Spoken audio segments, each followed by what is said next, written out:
மாத காலமாக இந்த இஷ்யூ இருக்குங்க. டெய்லி வந்து பார்த்தீங்கன்னா ஒரு 4 மணி நேரம் இருக்கிறாங்க. இதனால் வந்து ஸ்கூல் ஆகிடுச்சு, படிக்க முடியல. பெரியவங்களுக்கு வந்து ரெஸ்ட் தண்ணி இல்லாமல் போயிடுது. 4 மணி நேரம் 5 மணி நேரம் டெய்லி இதே இஷ்யூ. இந்த போராட்டம் வந்து 1 மாதமாக நடந்துட்டு இருக்கு. எங்களுக்கு வந்து எந்த விதமான ரெஸ்பான்ஸும் இல்லை. அந்த ஈடியில் வந்து ஃபோன் போட்டாலும் ஃபோன் எடுக்க மாட்டாங்க, ரெஸ்பான்ஸ் இல்லை. அதனால தான் நீங்கள் மக்கள் அந்த சாலை மதில் போராட்டம் பண்ணுறாங்க. இந்த ஏரியாவில் பார்த்தீங்கன்னா ஒரு 250 வீடு இல்லை சார். 250 வீட்லையுமே பார்த்தீங்கன்னா ஒரு 4 அடி பாதை தான் இருக்குது. ஒரு 200 அடிக்கு 4 அடி பாதை தான் இருக்குது.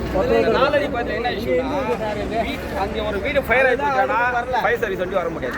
2வது யாருக்கா எமர்ஜென்சினா ஆம்புலன்ஸ் வர முடியாது. இதை நாங்கள் 50 வருஷமாக போராடுறோம். இது இப்போ வந்து இந்த தமிழ்நாடு முதலமைச்சர் அவர்களுக்கு இதை நாங்கள் கோரிக்கை இந்த பாதையை வந்து எங்களுக்கு அகலப்படுத்தி பிரைவேட் ஒரு ட்ரைனேஜ் வண்டி போகிற மாதிரி, ஒரு ஃபயர் வண்டி போகிற மாதிரி, ஒரு ஆம்புலன்ஸ் போகிற மாதிரி எங்களுக்கு வந்து இந்த பாதையை அகலப்படுத்தி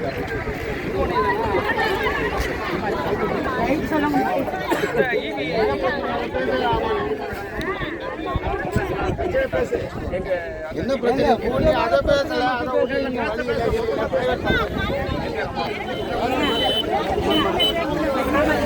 பைத்தியக்காரங்க போனோம். எதுக்கு போராடி வந்து ரோட்ல அதை பத்தி பேசுறாங்க. கொஞ்சம் அமைதியா இருக்குமா?